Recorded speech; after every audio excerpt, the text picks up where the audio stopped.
Welcome to Swift Coaches Academy, a podcast dedicated to bringing health and wellness professionals the uncensored truth behind what it really takes to succeed in the health industry with me, your host, Xenia Wood.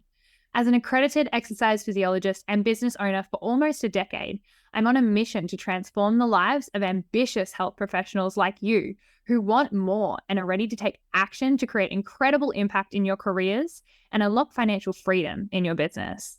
So join me as I speak candidly with industry leaders about the struggles and successes from within the trenches through thought-provoking conversations.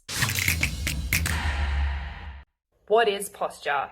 Is hunchback bad for you? Should we be striving to sit upright 24/7? Is lifting with a rounded spine even safe?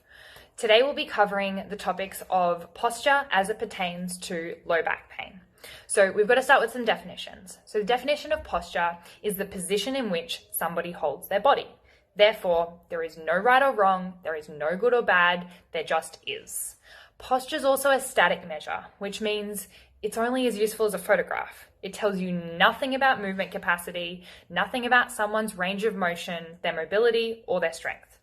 Posture is sensationalized, and it doesn't take long before a quick Google search of the word posture comes up with hundreds of tick and flick options of good versus bad dichotomies and dozens of Q&As on how to correct your posture.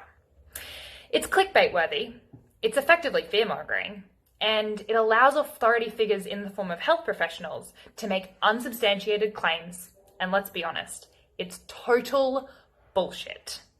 So that begs the question, is it even relevant? Should we care?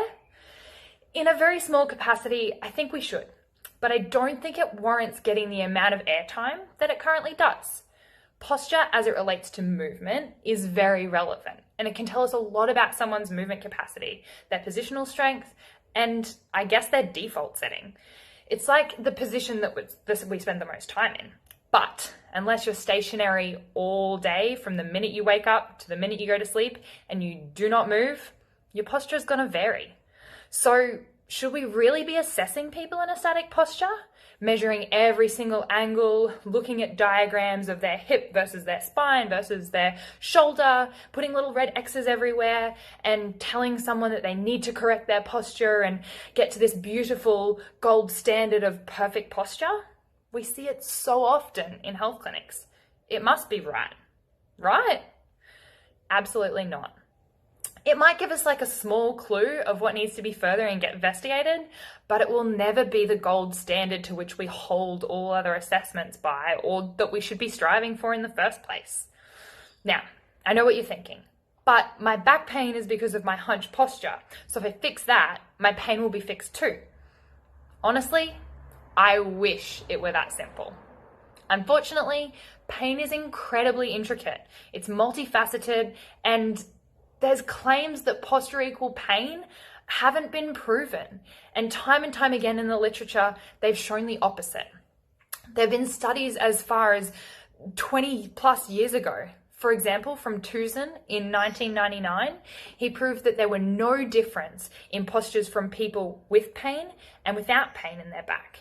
And what they did find was an increase in spinal angles when people had a higher BMI, so they were overweight or obese, or as they aged, so specifically their thoracic kyphosis. So these spinal angles didn't equal pain. They were just related to BMI and age. And remember, this study was done over 20 years ago. The recent literature is still telling us the same story. There was another study by Sire in 2019. It showed that chronic low back pain people tend to have altered postural neuromuscular control. Basically, that means they had less of an idea where their spine was in space. What Sire et al. Did find that there was a strong negative relationship with chronic low back pain and a positive straight leg raise test, which is basically their ability to actively raise their leg and lengthen their hamstring. But remember, this is an active test. This has nothing to do with posture. But what about when people are in pain? In those people, Dankarts in 2006 found that people do actually change their sitting habits depending on their type of low back pain. So they subcategorized it into flexion-based and extension-based pain. And unsurprisingly, people in pain tend to favor the opposite position, likely a combination of both pain and fear avoidance. In those without pain, there was no tendency for one posture being superior to the other. So if you think that sitting up tall looks pretty, or you have some other superficial reasoning for wanting to be a certain static posture, be my guest. Set your timer, remind yourself every 20 minutes throughout the day to sit up straight. But if not, you'd be better off just getting off your ass and moving. The goal should really be to move more often.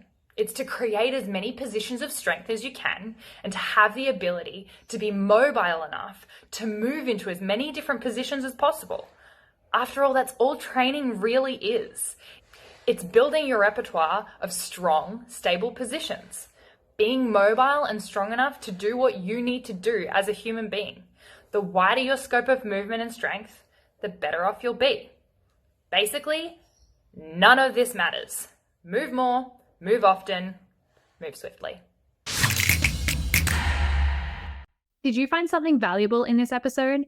If so, I'd like to ask a tiny favor. If you have 30 seconds now, I'd love you to follow or share the podcast.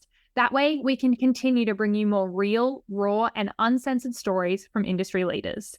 We also love hearing from you and what you loved about every episode. The best way to reach out is to DM me personally on Instagram @SwiftCoachesAcademy. Until next time, and in whatever you do, move swiftly.